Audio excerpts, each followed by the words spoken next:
Вітаю в ефірі «Кримські питання». Проект покликаний повернути тему Криму в український інформаційний простір. І наступні 52 хвилини у студії для вас працює Олеся Вакуленко. Сьогодні говоримо про таке. Які наслідки підриву Каховської ГЕС для Криму? Кримський титан. Які провокації готують росіяни?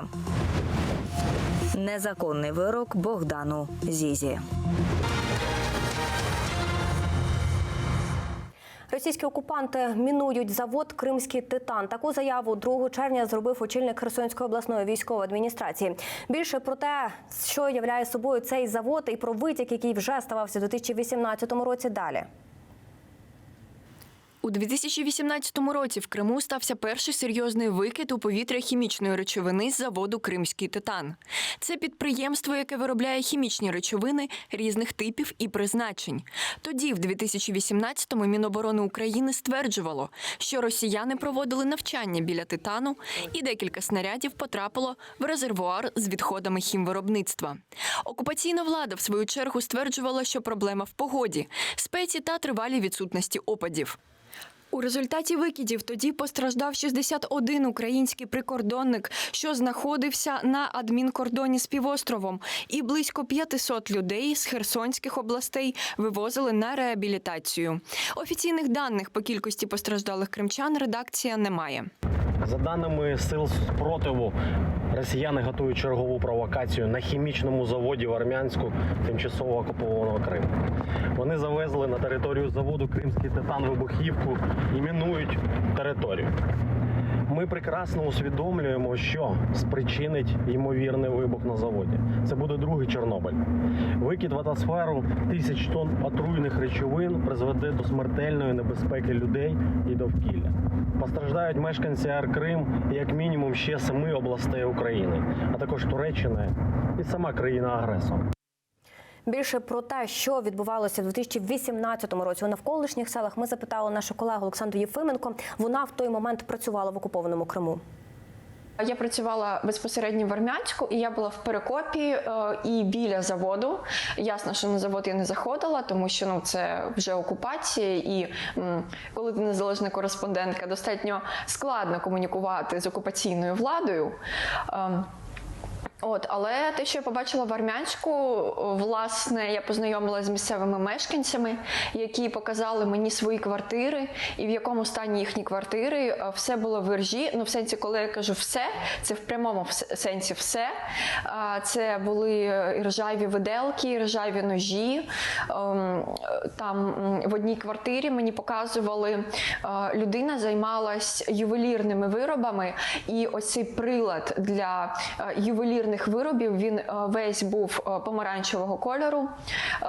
Банки, кришки на банках з закаткою були ржавими. Тобто все, що було металевого в домі, особливо на балконі, тому що під час витоку в людей були відкриті вікна, це був серпень місяць, спека, і все це покрилося нальотом. Потім я поїхала в Перекоп селище, і там, власне, картина була ще гірше, тому що там погоріли в людей квіти в городах і в садках. Вони були просто такого горілого помаранчевого кольору, ніби пожежа пройшла. Я пам'ятаю, що тоді я ночувала в Армянську в готелі, і я спала в медичній масці ще до того, як це стало мейнстрімом. Тому що в 2018 році ніхто не знав про ковід, але було настільки важко дихати, і я так сильно тоді кашляла, що я всю ніч проспала в цій медичній масці. І, власне, присмак металу в роті в мене з'явився десь через 3 години після того, як я приїхала в Армянськ. Олександра також розповіла, на що скаржилися місцеві мешканці в 2018 році. Тоді ж евакуювали частину населення, так, з Армянську і з селищ біля Армянську, які знаходяться біля заводу. І я пам'ятаю, що тоді люди дуже скаржились на дихання, так, тобто вони починали сильно кашляти. Я пам'ятаю, що було зафіксовано декілька випадків з проблемами з легенями, так, в лікарнях, але знову ж таки я не можу про це точно казати, тому що ми не мали доступу до лікарень або до офіційних якихось заяв, так, представників кримської влади в окупації, тому що вони там зазвичай або брешуть, або просто тобі нічого не говорять. Але я точно пам'ятаю, що місцеві мешканці скаржились на те, що їм важко дихати, і тоді цілими автобусами вивозили, евакуювали людей, і тоді ж постраждало декілька десятків наших українських прикордонників на адмінмережі з Кримом. І я пам'ятаю, що тоді дуже постраждала Херсонська область і мешканці Херсонської області, тобто вітер був так північний, і все це понесло просто на північ від Криму. Більше саме про хімічну небезпеку для населення ми поговоримо з кандидатом хімічних наук. Гліб Репіч з нами вже є на зв'язку зі своєю менеджеркою Ольгою. Вітаю, дякуємо, що долучилися. Привіт. Привіт. Коли ми говоримо про Що вас цікавить?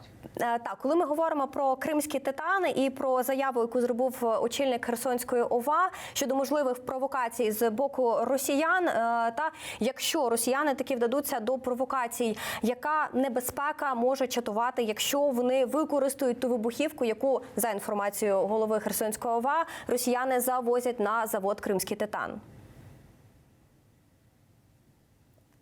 Ну, дивіться, пояснюю. На мою думку, це не призведе до якихось зразу великих катастрофічних уражень великих територій. Чому? Тому що найнебезпечніша речовина, яка є на цьому заводі в величезних кількостях, це сірчана кислота, сульфатна кислота, так? І вона, на щастя, не є литкою. Тобто, якщо його підірвуть, вона там розілється, вона заразить цю територію і зробить її непридатною до використання на багато років. Але от таких от зразу там випарів, які там будуть накривати величезну кількість там гектарів навколо цього заводу, не буде. Але це за умови, якщо ми знаємо точно, що там може щось ще є небезпечне. Але за моєю інформацією, це найстрашніше, що там може бути. Але є нюанс. Якщо ми подивимося в довгострокову перспективу на багато років, то ліквідація цієї катастрофи нам влетить в копієчку, тому що, ви уявляєте, це буде величезний розлив цієї кислоти. І є ще другий мінус. Якщо ви пам'ятаєте, уже нас цей кримський титан турбував, тому що коли окупанти мали проблему з постачанням води в Крим минулого літа, що там відбувалося? Там випаровувалися оці відстійники з кислотою, які стояли, і це спричиняло випад кислотних опадів. Тобто це небезпечно тим, що ця кислота вона буде потроху випаровуватися і випадати потім на величезній території, спричиняючи кислотні опади, загибель урожаю і все таке погане, що може статися. Тобто це більше несе загрозу на довгострокову перспективу. Пан Прокудін згадував... І взагалі, на мою думку, Кримський титан – це є стратегічне підприємство з виробництву речовини, з якої виготовляє титан-диоксиду. Тобто це є суперважлива економічна штука, тому що титан – це суперважливий матеріал. Тобто якщо вони знищать його, то він якби не дістанеться нам. Тому з цією метою вони можуть це зробити.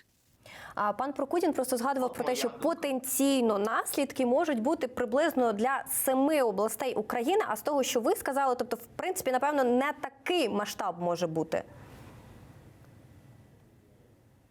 Дивіться, це дивлячись, які наслідки. Я ж кажу, що якісь короткострокові наслідки, то що там доведеться зразу евакуйовувати населення навряд чи. Тому що там немає великої кількості якихось наднебезпечних легких хімічних речовин. Розумієте, там немає якихось величезних балонів з хлором, які, якщо вони підірвуться, там хмара хлору там покриє якісь найближчі населені пункти, там всі помруть, якщо їх звідти не винести. Такого не буде. Але в довгостроковій перспективі, якщо цей кислотний там розлив відбудеться, то ця кислота буде потроху випаровуватися, і куди вітер подме, там будуть випадати кислотні опади. Це цього. А чи коректно порівнювати потенційну Тобто це не загрозу? буде нести шкоди для життя, але буде для екології нести шкоду. Чи коректно це порівнювати і казати, що це може бути другим Чорнобилем? Ні. Чорнобиль трошки пожорстче. Тому що Чорнобиль це, ну розумієте, це, по-перше, трошки інший рівень катастрофи, це радіаційна катастрофа. А радіація, радіонукліди – це супер небезпечні речовини, які небезпечні навіть в мізерній кількості, а їх було виконано тоннами з жерла реактора при аварії на ЧАЕС. І то це трошки інший рівень. Ну і також, коли Чорнобильська станція нанесла шкоди. Ми, коли говоримо також про наслідки для людей, ви згадували 18-й рік, ми спілкувалися з нашою колегою, яка тоді там перебувала. Вона згадувала про такий металевий присмак у роті і про те, що всі металеві предмети, вони заіржавили, які були у людей просто на повітрі. Чи можуть зараз люди, які потенційно знаходяться біля кримського титану, якось себе убезпечити або підготуватися, якщо така ситуація повториться, або якщо буде, не дай Боже, провокація від росіян? Ну, дивіться, це, по-перше, треба, як я завжди кажу, якщо ви живете біля хімічних підприємств, треба бути готовим до евакуації. Тому що якщо там щось станеться, і реально буде потреба евакуації, і оголосять, наприклад, цю евакуацію, у вас не буде часу на збори, тому треба мати завжди тривожну валізку, і обов'язково треба мати одяг для евакуації. Тобто мати одяг, який закриває щільно вашу шкіру і волосся. Тобто якщо вас там будуть евакуювати, щоб на вас ті кислотні опади не падали на вашу шкіру, так? Це важливо.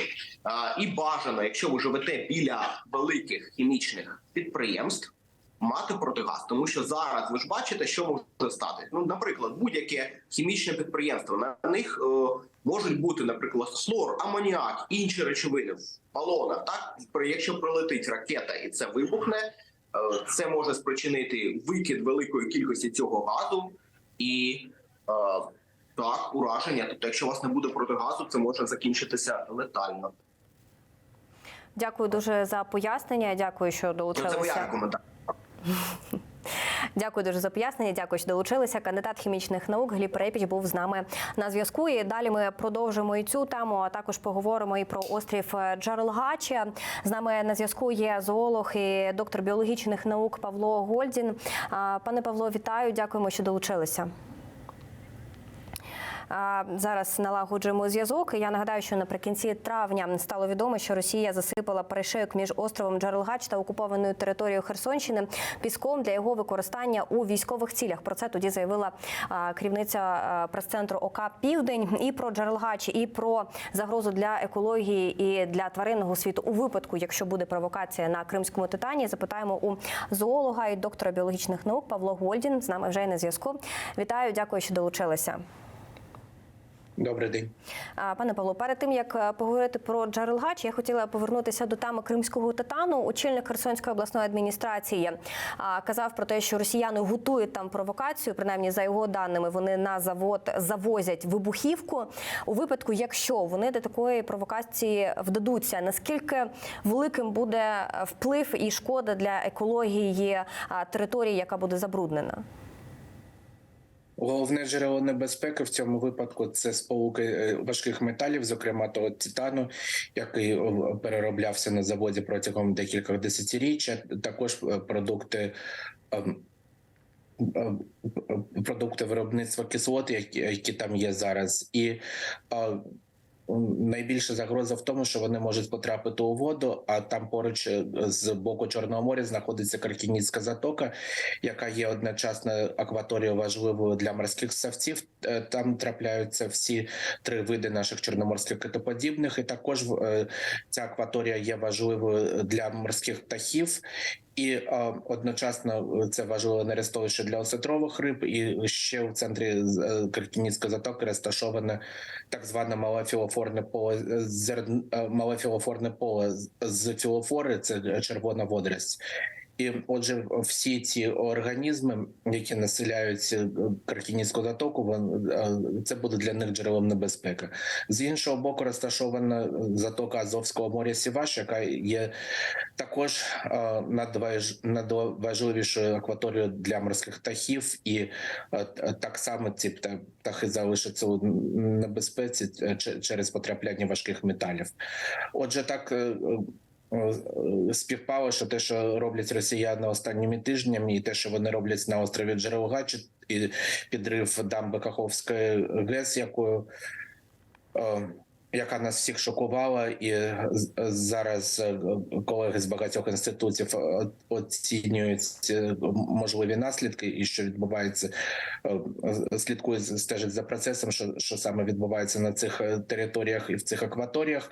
І можна сказати, на жаль, що і Каркінівська затока, і прилеглі Єгорлицька, Тендрівська затока, вся північно-західна частина Чорного моря, вони одночасно потерпають і від того, що відбувається на Джерелгачу, і, звичайно, найбільшою мірою з того, що відбувається після підриву Каховської ГЕС. І якщо до цього докладеться, не дай Боже, що можливий інцидент на заводі «Цитан», то це посилить можливі негативні наслідки для Каркінівської затоки, зокрема. Ну, давайте окремо поговоримо і про острів, і потім вже про Каховську ГЕС, аби люди розуміли і загальну картину, і чому кожен елемент в неї важливий, як він впливає на це. Зокрема, про Джерелгач я вже згадувала з посиланням на Наталю Гуменюк, що росіяни піском власне засипають цей перешийок між островом і окупованою частиною Херсонщини. От створення такого насипного перешийку, як саме воно впливає взагалі на цю екосистему? Є три головних чинники небезпеки через насиплення цієї штучної дамби. Перше – це загальна деградація екосистеми Джерелгацької затоки, яка, якщо її від'єднати від Каркінівської затоки у верхів, як це відбувається зараз, то тоді вона зміліє і відбуватиметься дефіцит кисня в неї, і згодом це призведе до деградації всієї екосистеми. Друге джерело небезпеки – це те, що через цей перешийок заходять хижаки, зокрема собаки, які становлять загрозу для пташиних гніздовій на острові. І третє джерело загрози, може і найбільше, це самі по собі російські солдати, так звані орки, які зі своєю технікою вони роз'їжджають по острову, вони становлять фактор тривоги і небезпеки для тварин, які там трапляються, і для птахів, і для савців. І я вже чув від місцевих мешканців, що вони полюють на тварин, які там живуть, просто їх знищують. Ну, власне, таку саму інформацію про знищення тварин нам підтвердив і заступник профільного міністра. Він також сказав про те, що росіяни полюють і таким чином знову ж таки впливають в цілому на екосистему, яка там є. І якщо говорити про ці наслідки, наскільки я вас зрозуміла, то вони є непоправними. Тобто вони впливають настільки сильно на загалом екосистему, що навіть після деокупації неможливо буде відновити те, що було. Я сподіваюся, що те, що робиться на Джерелгачу, це можна буде відновити, може протягом декількох років, може більш тривалого часу, але якраз те, що відбувається з Джерелгачом, це можна буде поправити. Зокрема, можна буде відновити ту пройму, яка існувала. А наскільки зараз можливо порахувати ці збитки і, власне, прорахувати, наскільки вони є серйозними і скільки потрібно і часу, і, напевно, грошей, якщо я правильно розумію, для того, аби відновити цю систему? Я думаю, що для цього потрібно залучення економістів. Тобто ми, біологи, надаємо первинні дані щодо втрат, а потім економісти розраховують величину шкоди з цих первинних даних. Ну і також ви вже згадували про Каховську ГЕС, про те, що це все одно є ця частина великого наслідку і великого впливу. За цей тиждень ми вже бачили в Дніпропетровській області море рибу, відео якого викладав Андрій Єрмак. Ми бачили і розуміємо, що це вплив також, знову ж таки, є на всіх тварин. Давайте більше про це поговоримо і пояснимо, який вплив на яких тварин, власне, зараз йде. На риб, тварин і так далі. Зараз те, що ми бачимо тут і зараз, це різноманітні чинники впливу і різноманітні загрози для різноманітних екосистем. Тобто, власне, вверх від греблі осушається Каховське водосховище, там вже рівень води впав на 5 метрів. Я бачу прогнози колег-іхтіологів, вони кажуть, що втрачені майже всі нерестовища риби на Каховському водосховищі. Тим часом нижче дамби відбувається підтоплення величезних масивів. Підтоплено, я бачив оцінку вже понад 600 квадратних кілометрів, і зараз може ще більше. Зокрема, підтоплені території Нижньодніпровського національного природного парку, Ложківських пісків, а також Чорноморського біосферного заповідника. І там це відбувається якраз під час розмноження всіх хребетних тварин, зокрема і птахів і ссавців, тобто підтоплені одночасно і гніздові, підтоплені найважливіші селища для ссавців, плазунів, для безхребетних тварин. І теж бачив оцінки колег, які досліджують, зокрема, гризунів, то для ендемічного виду піщаного сліпака, наприклад, під загрозою підтоплення або вже підтоплено 50% всієї території, на якій він мешкає в світі взагалі. Так само потерпають і інші менш відомі дрібніші види безхребетних тварин, тобто їх внаслідок підтоплення навіть короткочасного, а за прогнозами це вже ще триватиме десь протягом тижня, може 2 тижнів, не більше. А все одно за 2 тижні може загинути дуже багато тварин, і будуть не завжди втрачені деякі оселища з них. Після того, як вода зійде, а вона сходить і дуже швидко, і станом на сьогодні вже фронт прісної води він досяг міста Одеси, розповсюджується на південь аж в напряму річки Дунай, і, напевно, розповсюджується і в напрямку Криму, то разом з цією водою в море потрапляє дуже багато забруднюючих речовин, як хімічних, так і біологічних, які можуть бути збудниками захворювань. І наслідки цього поки що мало передбачувані, і зараз науковці здійснюють спостереження.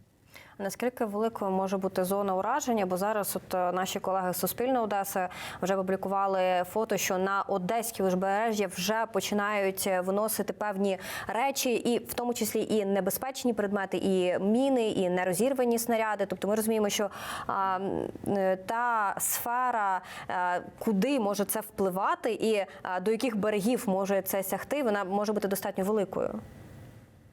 Так, ймовірно, буде затронута вся північно-західна частина Чорного моря, а може бути і південно-західна.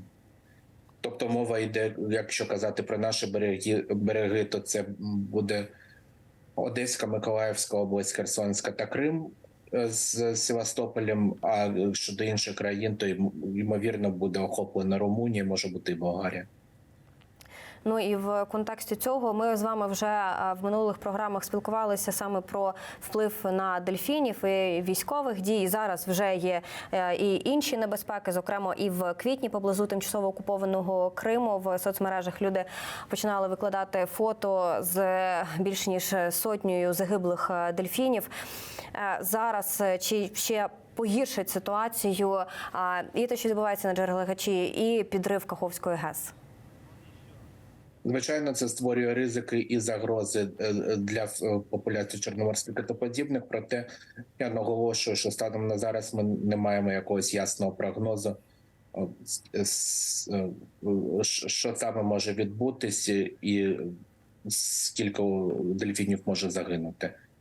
Наскільки поки що є невизначеність цього. А чи можна зрозуміти, наскільки сильними є наслідки того, що зменшується популяція дельфінів? Оскільки дельфіни є так званими кінцевими хижаками для екосистеми, то вилучення кінцевого хижака воно призводить до дисбалансу всієї морської екосистеми. Тобто, якщо погано дельфінам, то погано буде і рибам, і планктону, і всій екосистемі. Дельфіни є так званим ключовим елементом, тобто стабілізуючим чинником в екосистемі. Але разом з тим я розумію, що якщо немає доступу власне до дельфінів, то ми не можемо точно сказати, від чого вони загинули. Тобто, чи це вплив саме військових дій і певних механічних чинників, як радари і так далі, чи це вплив якоїсь хімічної частини? Зараз, наприклад, тривають аналізи зразків, які ми відібрали в минулому році, і вони триватимуть ще деякий час. Тобто, я думаю, що протягом цього року ми зможемо дійти певних висновків до того, що трапилось в тому році, 22-му. А що може трапитись в 23-му році, то ми узнаємо пізніше. Дякуємо дуже за пояснення. Дякуємо, долучилися сьогодні до нашого ефіру. Зоолог, доктор біологічних наук Павло Гольдін був з нами на зв'язку. І далі ми продовжимо тему саме підриву Каховської ГЕС. Я нагадаю, що російські війська 6 червня підірвали Каховську ГЕС. І зараз з кожною годиною міняється кількість людей, яку вдалося евакуювати з Херсону. І також рівень води. Перші 2 дні він збільшувався. Зараз вже в деяких населених пунктах потроху починає зменшуватися, але ситуація постійно міняється. І далі ми хотіли поговорити про те, як загалом вона впливає на всю Україну, не тільки на Херсонщину, і, зокрема, також про вплив на Крим, про вплив саме на Крим. Того, що росіяни підірвали Каховську ГЕС, ми також запитували і заступника профільного міністра, що він відповів. Давайте послухаємо. Крим вода постачалася з Північно-Кримського каналу, тому хочу сказати, що проблеми з питним водопостачанням для Криму будуть існувати дуже великі. І якщо ми говоримо про те, що на сьогоднішній день ми не можемо зрозуміти, в якому місці саме підірвано дамбу, наскільки ця вода впаде, але якщо вода впаде максимально, то в принципі доступу до Криму води не буде. Більше поговоримо ми про вплив підриву Каховської ГЕС, в тому числі на Крим, з професором кафедри екології Національного університету Києво-Могилянська академія Євген Хлобистов. З нами вже на зв'язку. Пане Євгене, вітаю вас. Доброго дня. Пане Євгене, коли ми говоримо про підрив Каховської ГЕС і більш таку загальну ситуацію, як це впливає на інші регіони України та не тільки на Херсонщину? По-різному впливає на різні регіони України. На Херсонщину, звісно, впливає більше за все через те, що там фактично частина території зараз знаходиться під водою, і це величезна і екологічна катастрофа, і техногенне лихо, і природня катастрофа. Тобто там багато факторів, які кажуть про те, що ми маємо унікальну ситуацію, на жаль, негативну унікальну ситуацію. Мабуть, єдина за останні більше ніж 70 років, а може і більше, на європейській частині світу ми бачимо таку величезну гідротехнічну аварію, яка не має аналогів. Більше того, навіть вона не має аналогів в світі, тому що фахівці дослідили вже, які були аналогічно гідротехнічні аварії, і вони відбувалися в зовсім інших природокліматичних, економіко-географічних і господарських умовах. Тобто, дійсно, ми маємо справу з унікальною ситуацією. Я, до речі, не зовсім згоден з паном Олександром стосовно того, що Крим буде без води. Направду, Північно-Кримський канал не функціонував з квітня 2014 року. І він запрацював тільки після того, як окупанти захопили Херсон. І по цьому каналу вода до 2014 року в основному використовувалась виключно для сільськогосподарських та промислових потреб. А споживачі, місцеві мешканці і побутові споживачі використовували воду внутрішнього резерву, внутрішнього нагромадження. Тобто там трошки ситуація не така критична. Більше небезпека сьогодні очікують жителів півдня України, які втрачають можливість отримання води з традиційних джерел водопостачання, тому що знижується не тільки рівень Каховського водосховища, а й прилеглих до нього водотоків.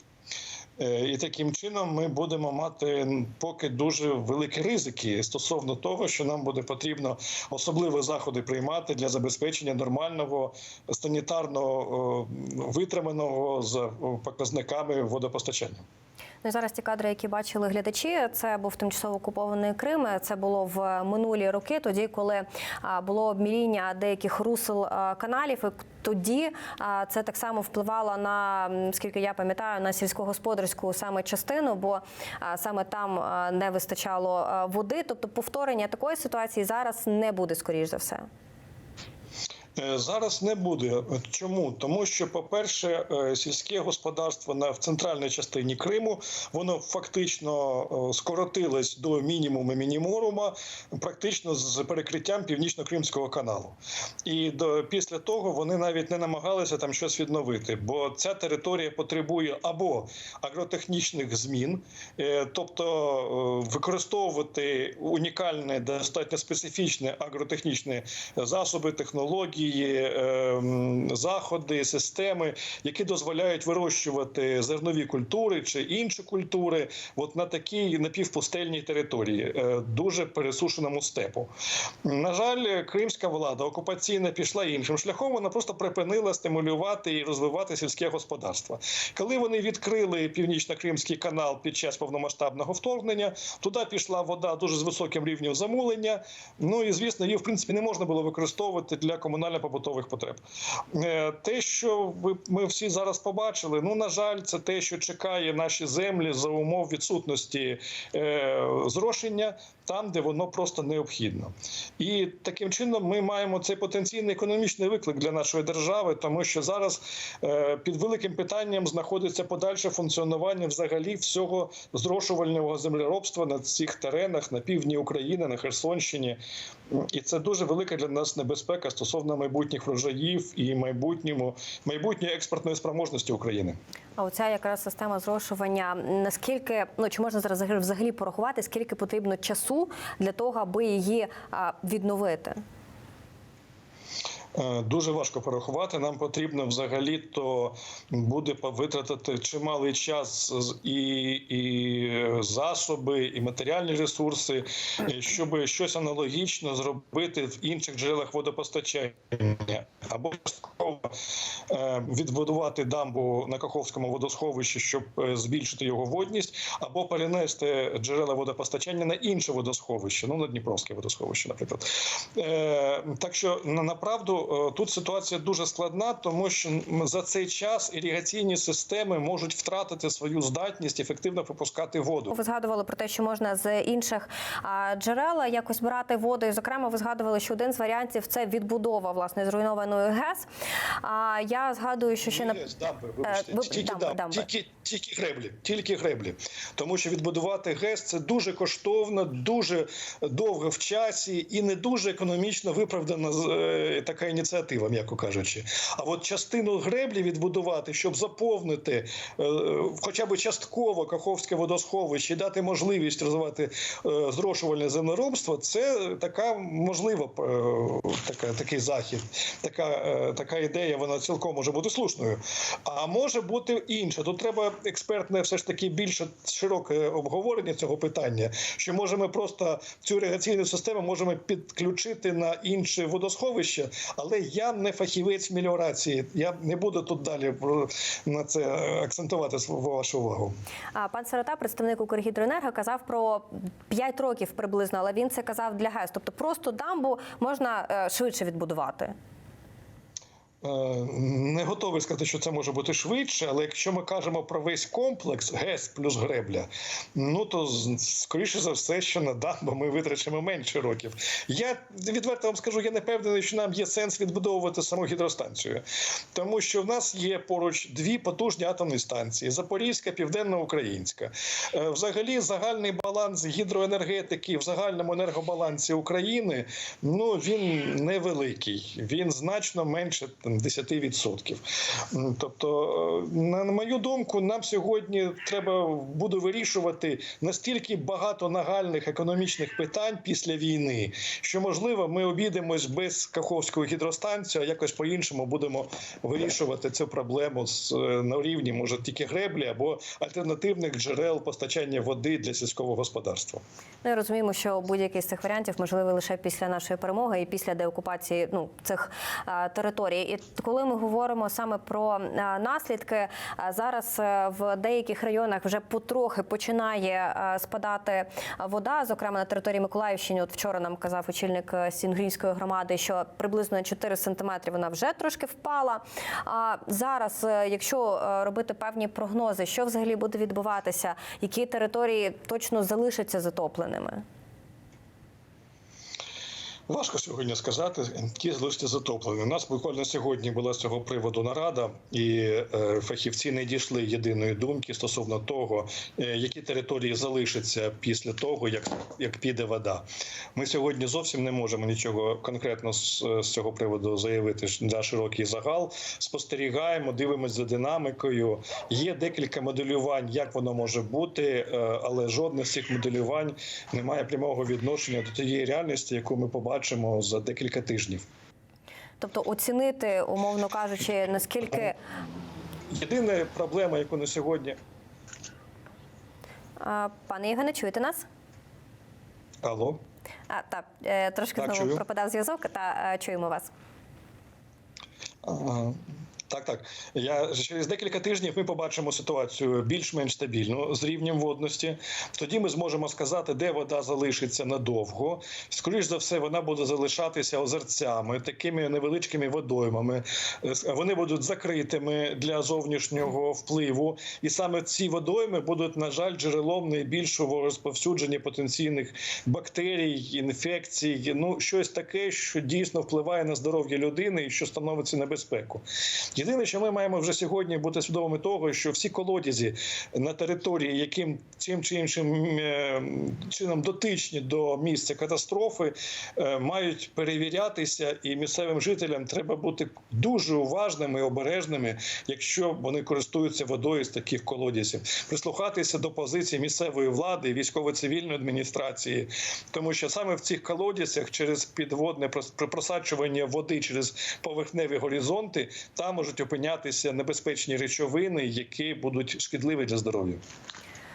І також, коли ми говоримо про іншу частину, про території, які знаходяться умовно вищі, ніж дамба і були ГЕС, в Запорізькій області вже фіксують десь обміління, в Дніпропетровській області Андрій Єрмак викладав мор риби, тобто ми розуміємо, що це буде впливати не лише на ту територію, яка фізично підтоплена.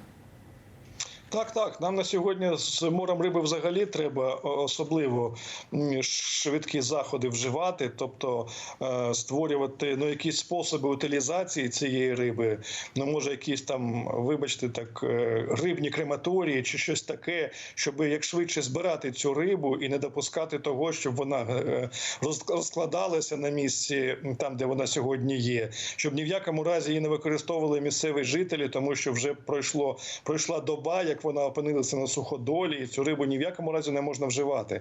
І треба бути дуже обережними, якщо сьогодні люди бажають купити якусь рибу на якісь там ринках, на якісь там нелегальній продажі, тобто взагалі ця риба сьогодні реально небезпечна для здоров'я людини. І так само на цих територіях чи може бути таке, що буде падати рівень ґрунтових вод, і, можливо, якісь люди вже взагалі не побачать саме води в своїх колодязях? Так, це можливо. Ми це прогнозуємо. Ми поки не можемо чітко сказати, де це буде, але, на жаль, є висока вірогідність того, що жителі сіл, які сьогодні не потрапили в зону затоплення, які знаходяться вище місця розриву греблі, вони втратять воду в колодязях, і в них будуть не тільки втратять воду в колодязях, в них ще може бути змінений хімічний склад цієї води. І от тут знов-таки води може бути менше, і вона може бути гіршої якості. І це теж може бути, певна проблема для її споживання. Тому я би сьогодні закликав би всіх жителів, які так чи інакше дотичні до місця катастрофи, хоча б кип'ятити ту воду, яку вони беруть з місцевих джерел водопостачання.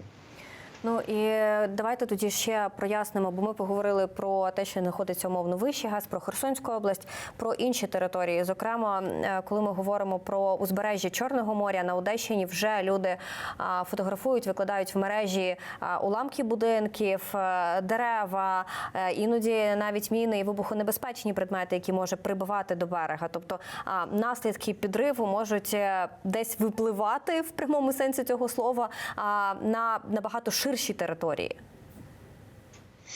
Так, на жаль, це є, і ми цьому не можемо завадити.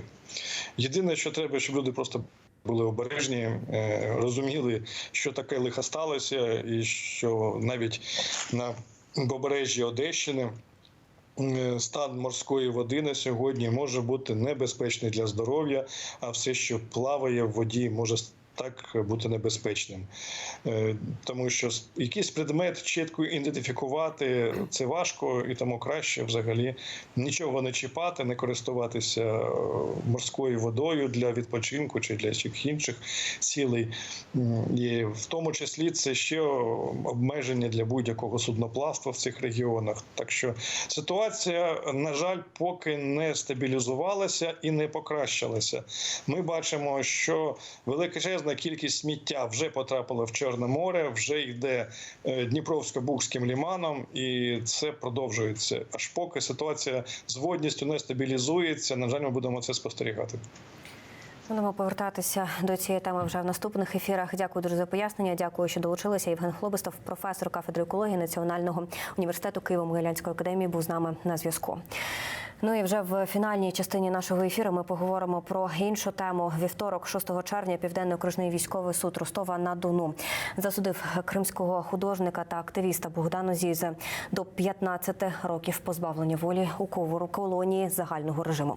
В своєму листі Богдан Зіза оголосив про те, що 10 червня почне своє голодування з вимогою позбавити його громадянства РФ, а також звільнення всіх українських політичних в'язнів. Частину цього листа ми можемо прослухати далі.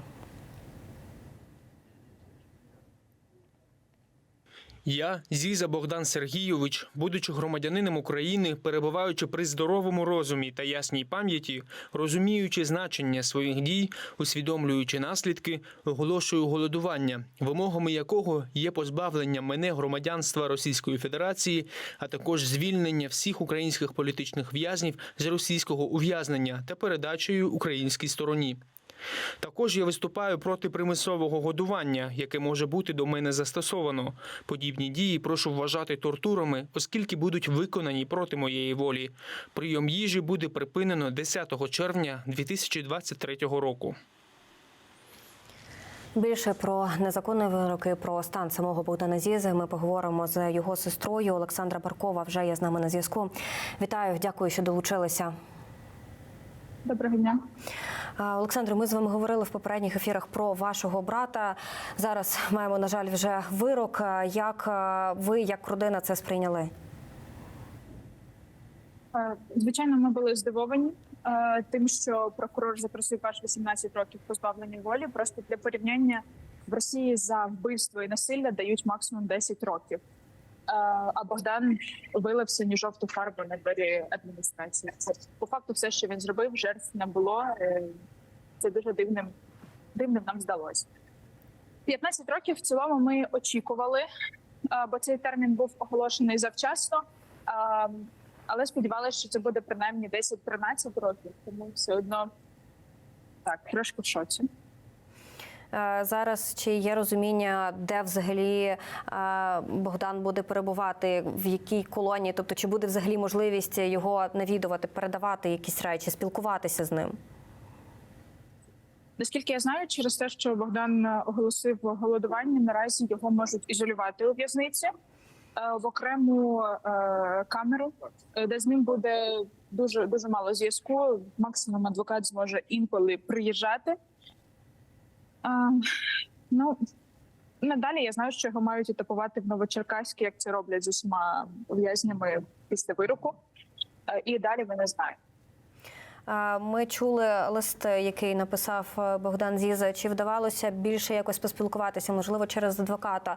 В якому стані взагалі Богдан? Як він себе почуває? Стан здоров'я? Стан здоров'я фізичний в нього більш-менш нормальний, наскільки нам відомо. Єдине, що на передостаннє засідання він прийшов з великим синцем на всю щоку.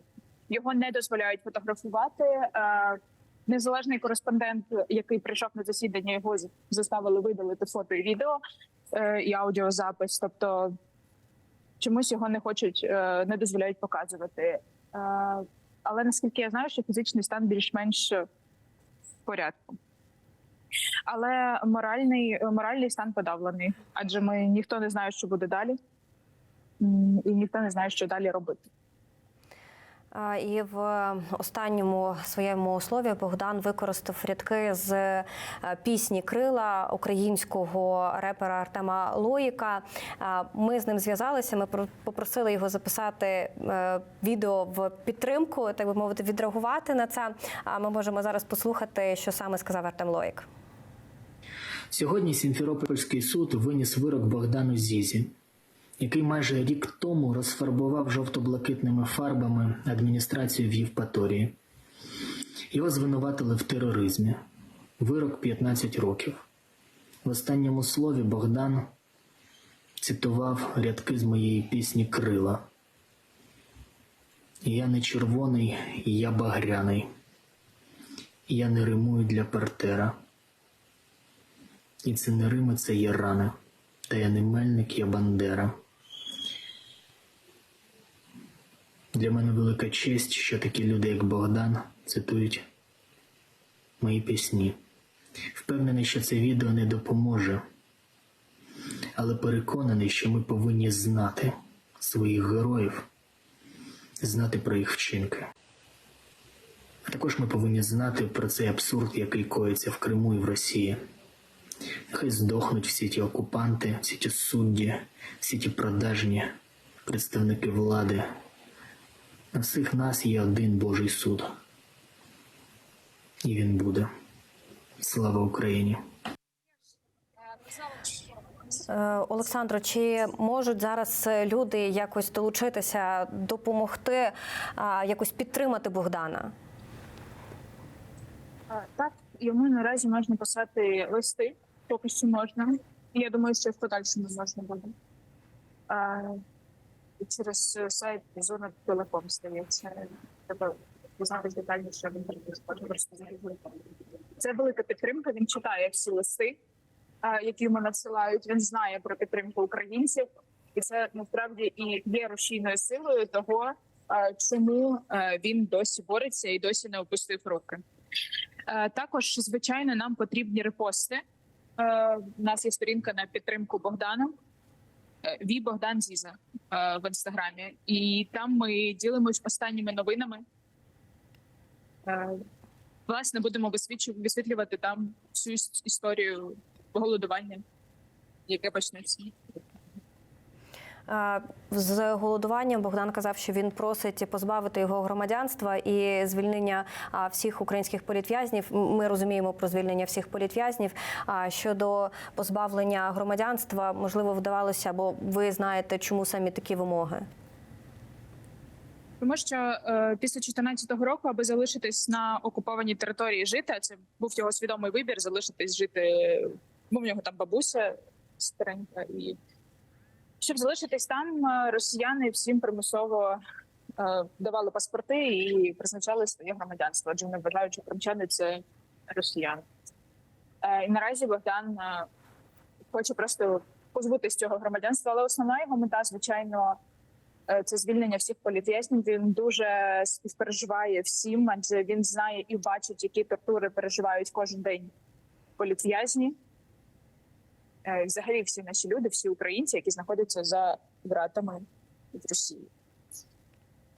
Наразі більше 180 українців потребують обміну, включно з Богданом. І це основна його вимога – привернути увагу спільноти, зарубіжної спільноти, наших людей до того, що політв'язнів також треба обмінювати. І розуміючи всю складну ситуацію обміну наших воїнів, наших героїв з полону, нам треба ще пам'ятати про політв'язнів, адже вони переживають такі самі тортури. До них застосовують ток, до них застосовують побиття, їх морально знищують там. І ми маємо їх врятувати. Адже вони, попри окупацію, попри все, досі відстоюють те, що Крим – це Україна. Будемо сподіватися. Вони там знаходяться саме за це. Будемо сподіватися, що якнайшвидше, Богдан, і всі незаконно ув'язнені політв'язні повернуться в Україну. Дякую дуже, що долучилися. Ми будемо слідкувати і повертатися, і постійно нагадувати про справу і Богдана, і інших незаконно ув'язнених кримчан. Сестра незаконно засудженого Богдана Зіза Олександра Баркова була з нами на зв'язку. Дякую дуже, що долучилися. На цьому ми завершуємо ефір, але тільки на сьогодні. Побачимося вже наступної суботи. А передивитися цей ефір можна на наших діджитал-платформах «Суспільне Крим». У нас є YouTube, Facebook, Telegram і також сайт. Для вас працювала Олеся Вакуленко. Побачимося вже наступного тижня.